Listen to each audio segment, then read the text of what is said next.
What is going on, alpha males? Welcome to the Alpha Male Podcast, the podcast where we talk about what it means to be a man the right way, strong, made in the image of God, and don't apologize, making godly men strong and making strong men godly. Today, we're going to be talking about trapping. All kinds of different aspects and manners of trapping. Something we humans have been doing for a long time. Anyway, with that, if this is not your first rodeo here with us at the Alpha Male Podcast, I hope you'll consider becoming a patron. If you want to while you're listening, you can go to goodshepherdtraining.com or just click the Patreon link that should be in the show notes. With that, I'm going to plug in the bio. We'll get into the topic. If you want to skip it, you can skip around 3 minutes and 45 seconds. Who am I? A question we should all ask ourselves. I am, first and foremost, a servant of God, made in His very own image, a follower of Jesus Christ. A simple man called by God to the Great Commission to share the good news of Jesus Christ. Next, a little bit about my background and what God has allowed me to do and blessed me to do in life. Grew up what most would consider very poor in the backwoods of the southeastern and mid-Atlantic United States, hunting and fishing. Joined the Marine Corps at 17. Did a couple of combat tours in Iraq. So a decorated Marine Corps combat veteran. Infantry assaultman. After the combat tours, I was an urban warfare instructor for the United States Marine Corps under Mojave Viper. I also served in the U.S. Army, both full-time and part-time National Guard. Also a veteran of law enforcement. I served with LAPD. I was a sworn peace officer, a cop for LAPD. I worked regular patrol assignments and more specialized assignments. One of those more specialized assignments was warrant service, fugitive recovery. Also had some other law enforcement roles. I am an FBI certified firearms instructor and been certified by another 3-letter government agency in a lot of firearms and training things. I've also been a private contractor, worked in the private sector pertaining to tactics and gunfighting and protecting America from enemies foreign and domestic. I served as the commander of a tactical team to stop active shooters in a large metropolitan area. That was our primary mission, to stop active shooters, which sadly are a thing in America today. I've also been blessed to do quite a bit of competition shooting. Started my first formal competitions even before joining the Marine Corps at 17. I had won more shooting competitions than I can remember. I have competed in all manner of disciplines in shooting. I've been blessed to be a state rifle and pistol champion, West Coast regional champion. Like I said, been blessed to win more shooting competitions than I can remember. Mentioned hunting. I've hunted to put meat on the table starting when I was a child. I've also been a professional big game hunter and guide, hunting and slaying all manner of beast. And I don't apologize for that. Humbled to be the host of 3 podcasts.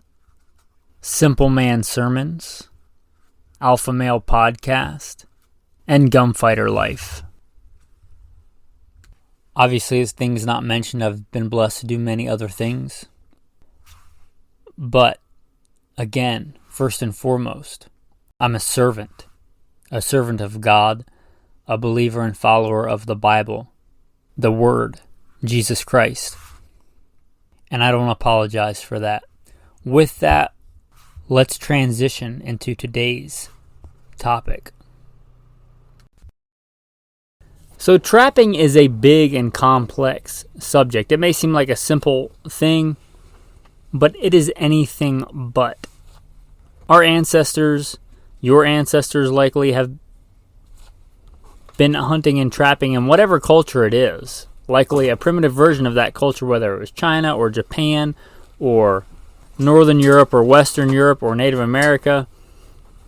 Our ancestors trapped all kinds of animals up to and including megafauna, mammoths,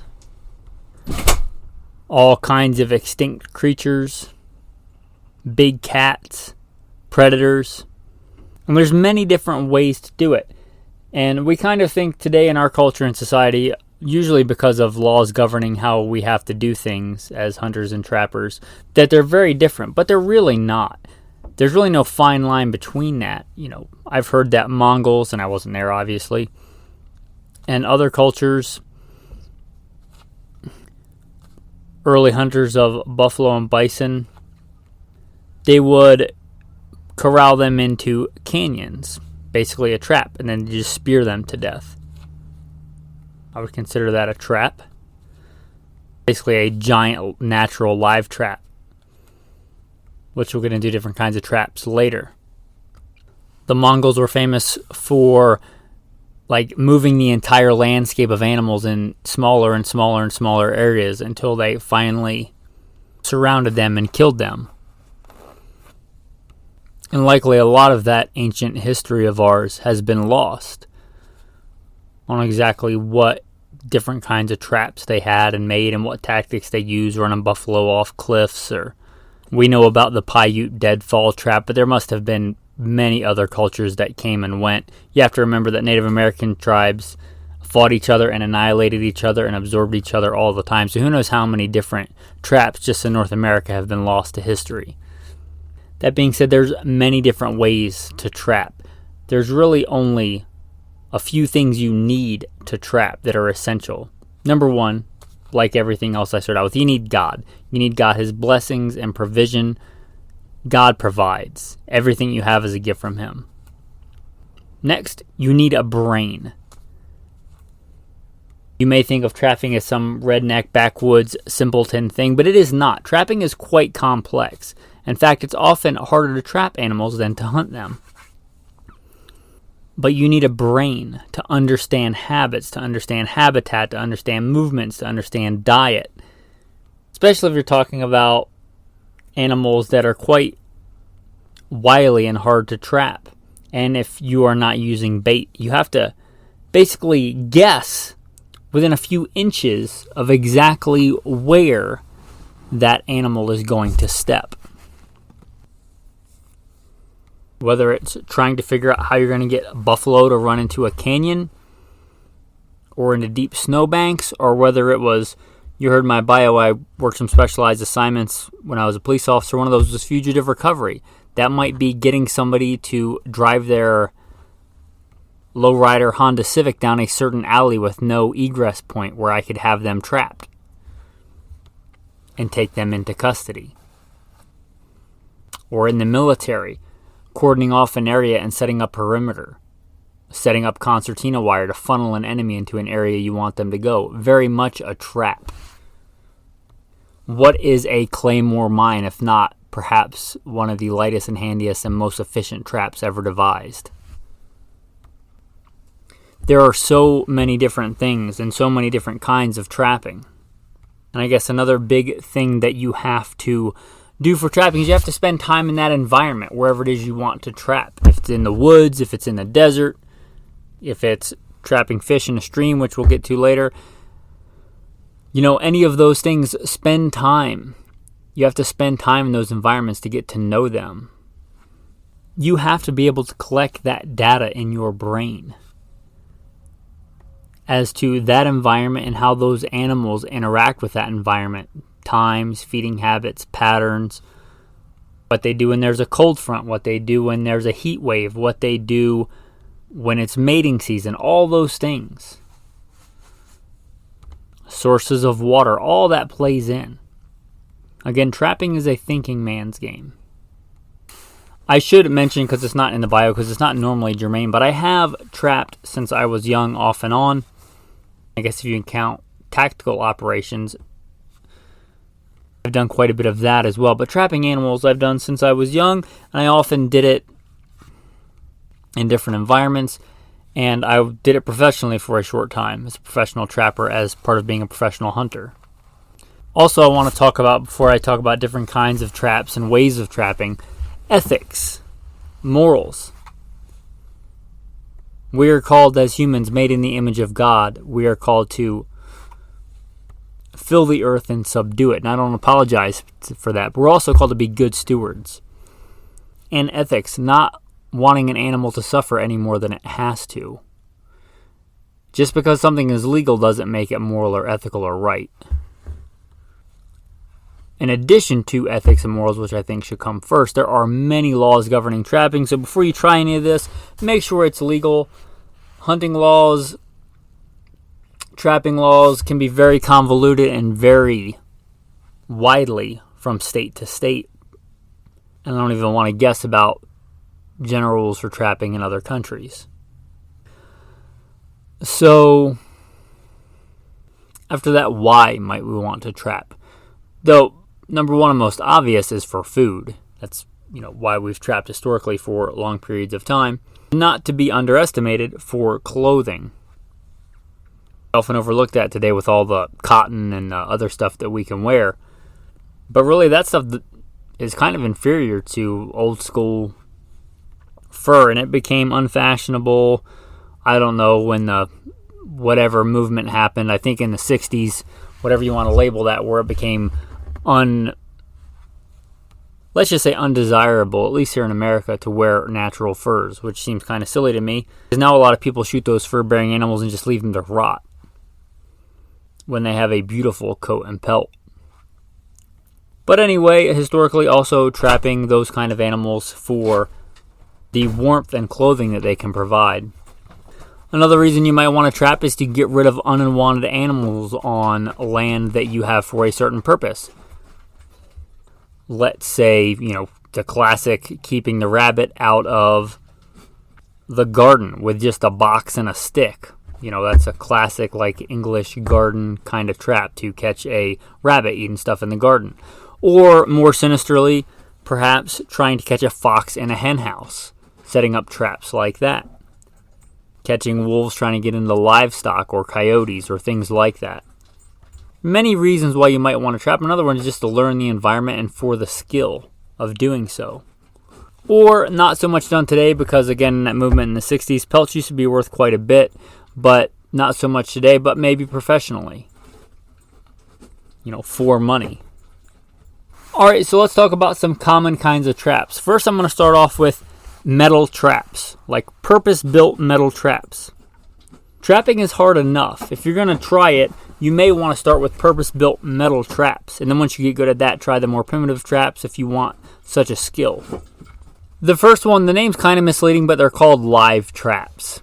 Now, a lot of these other traps can keep an animal alive, but generally injure them. But a live trap is basically designed to catch an animal without really doing any physical harm to the animal. Assuming that you check your trap lines. That's part of ethics. You should be checking your trap lines frequently to make sure the animal's not starving to death and suffering. That's a horrible way for any animal to die. But a live trap, the most common ones are basically just a box with one or two ends that are held up in suspension with a trigger plate or some kind of trigger mechanism inside the box. When whatever the desired size animal goes in that box, usually for bait, they trip that trigger and those doors close and that animal is caught.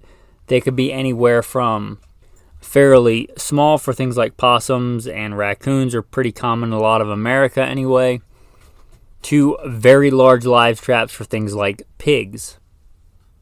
Now, obviously, you can make your own or you can buy them. I'm sure there's plans that you can find. It wouldn't be hard to get some chicken wire or similar kind of metal fencing and make your own. But these live traps, again, are generally designed to do no harm to the animal. A couple of reasons you may want to use these. One, they may be the only thing legal in your area. Another reason may be you live in a people hive or on the outskirts of one in a suburb, and Sometimes animals caught in a trap can make quite a lot of noise. You might not want that. Also, there may be other things like small dogs or cats in your area, and you don't want to just go snapping their necks in regular traps if they happen to be the one getting in the garbage instead of a raccoon. With a live trap, you can catch said animal and keep it contained and decide whether or not that is an animal that you want to kill or let go, or maybe relocate. Now let's talk about other kind of metal traps. There are probably many others, but the two big ones that I'm aware of that I grew up with and have used. The first one is going to be your classic metal leg trap. Now these are probably what you think of if you've only ever seen traps in like cartoons or something like that, but they're your classic metal jaws with a trigger in the middle. Something steps in there and the jaws snap shut, trapping that animal's leg inside. I don't prefer these traps, but I did inherit some of them. They certainly are effective. You have to be able to predict where that animal is going to step or use some other method to funnel them in an area where you want them to step. These are traditionally used for a lot of fur-bearing animals where you want the fur. Mink, ermine, foxes, things like that. They can be quite effective. Even way up and into bear. I'm not aware of anywhere where actually leg trapping bear is still legal, but it certainly was done at one time, and it certainly was effective. Now, the next one that I most prefer is the conibear trap. This is basically a body and or neck head trap. It looks like a giant set of metal squares, and basically there is a massive spring in between them, and you basically kind of turn them inside out from the way they naturally rest, so they're under all that spring tension, and they have usually two little pairs of wire that go in between that square, and the animal attempts to go through that thing. Through that square, they hit that trigger, and it snaps around their head and neck and body, either snapping their neck or crushing their skull, or if it gets them just around the body, it's so much pressure that it basically just they exhale and can't inhale and they suffocate.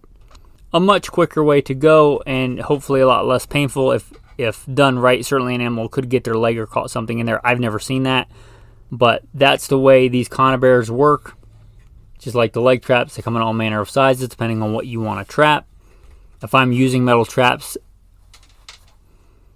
of some kind of sophistication, they're generally my go-to, the conibear traps, and you can get them from very tiny, again, for things like mink all the way up to beaver. They make giant traps of these. Coyotes, beaver, things like that. These conibear traps, again, they are my preferred method for like pre-bought complicated metal traps. You can bait these, those little wire hooks. You can put, depending on what you want to trap in there, peanut butter or a piece of meat in there, whatever the bait is for the quarry that you want to trap. Perhaps it's some kind of scent trap, a female of that species in heat, but most commonly you will put these going into their den or coming out of their water hole or on a path that you likely expect them to go through. The next one I'm going to talk about, trying to transitions, is a good transition between metal and non-metallic, and that is snares. Now you'll see all kinds of survivalist things, and I've so much disinformation out there about snares. I have snared quite a bit, and I have professionally snared. It is one of my preferred go-to methods. They'll show you like, oh, just make a snare with 550 cord or the inside of 550 cord. If you are going to snare an animal that has teeth, that's not a good plan.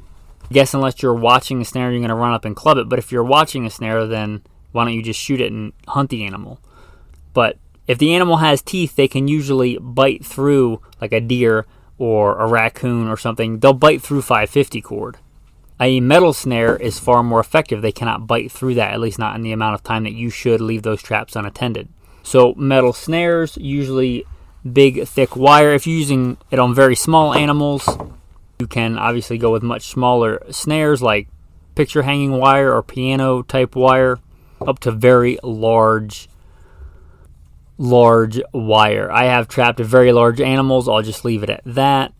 You certainly can and sometimes do catch animals by the foot in a snare, but the idea, the goal, generally is to get them to go and put their head through that snare and then you tie the snare in such a way that it will tighten, but it will not loosen. A lot of these metal snares have little metal clasps. They will tighten, but they won't loosen. And if you hang them correctly, basically as soon as something touches that snare and it begins to fall, it very rapidly tightens on itself. It very rapidly will tighten on itself. So basically you have it barely suspended in a branch or something like that, or on its own dedicated trigger, and as soon as something touches at a nose, a head, and gets inside there, it basically falls off the thing that's holding it and becomes very small very quick. Generally the animal will panic and run, in which case it chokes the animal, and these can be very humane and very effective. Again, not 100%. Sometimes you can catch them by the body or by the back leg or the front leg, which is undesirable.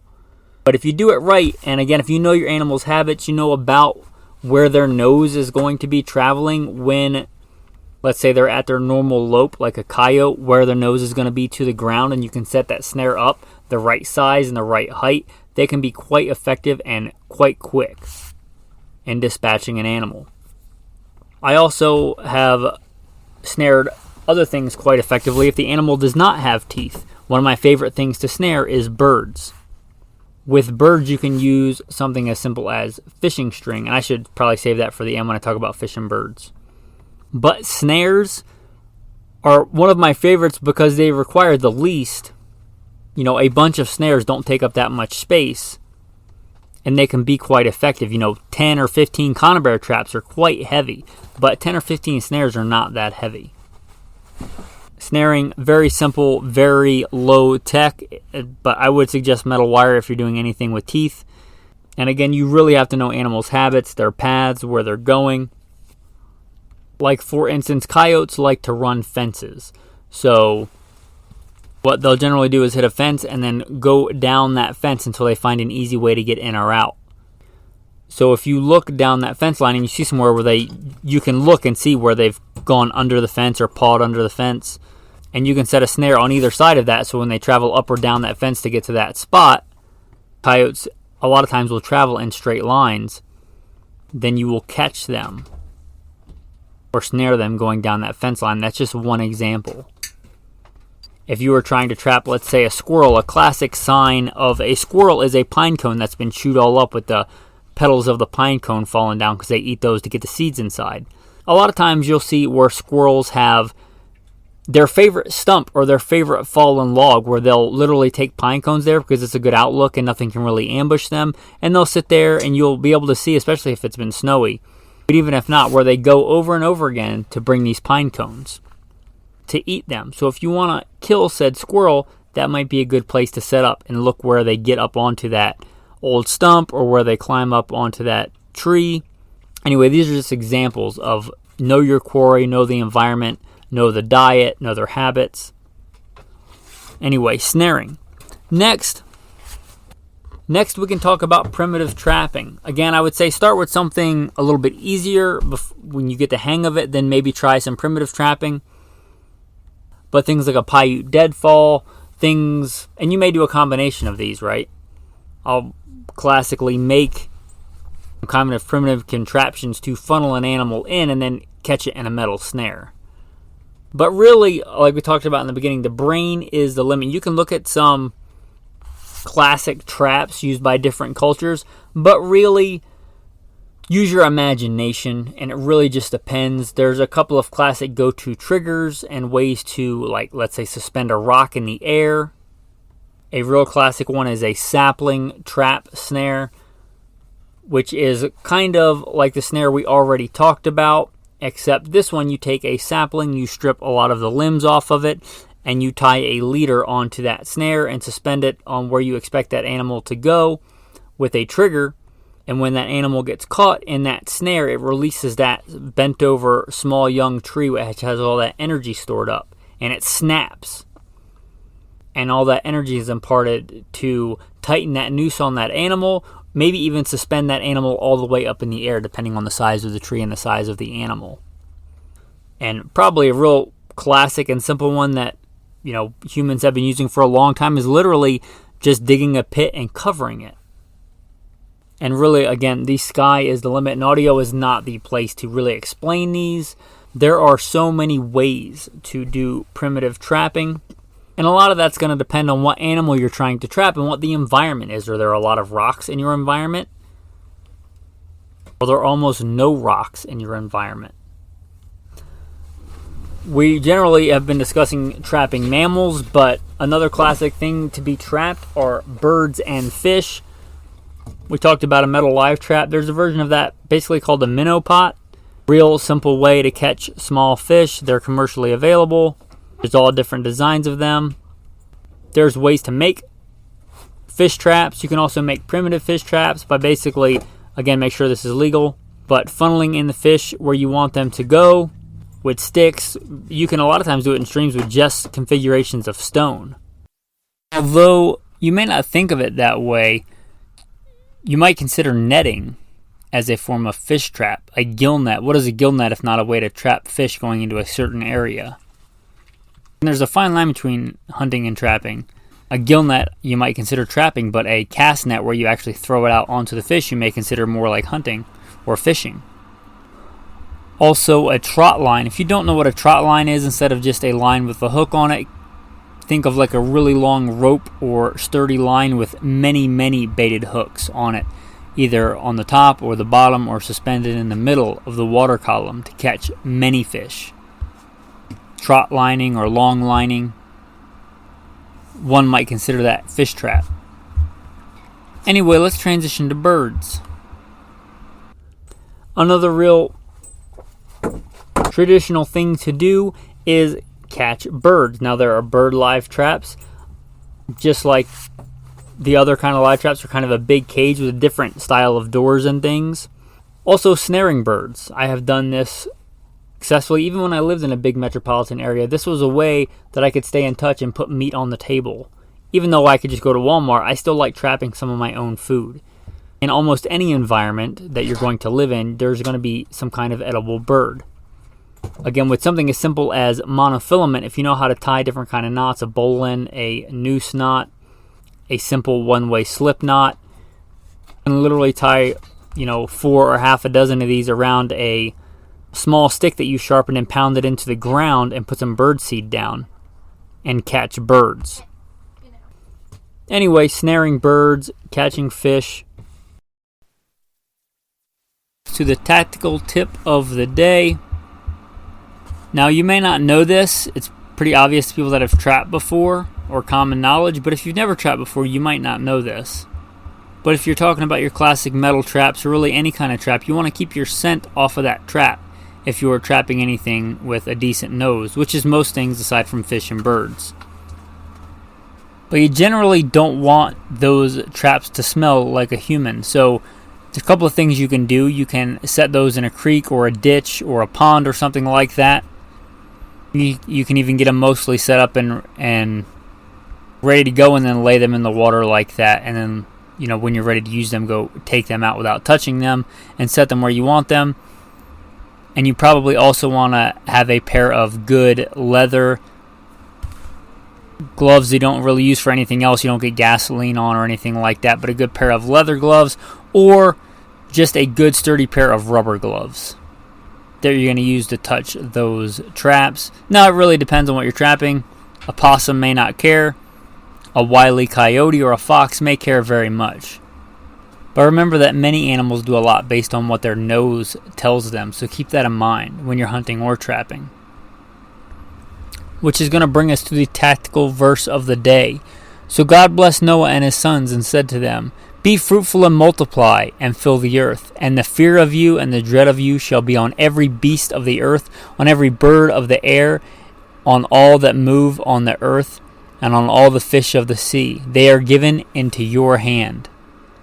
With that, men, get out there. I don't apologize for being made in the image of God, strong, dominant, and in control. Thanks, and have a blessed day.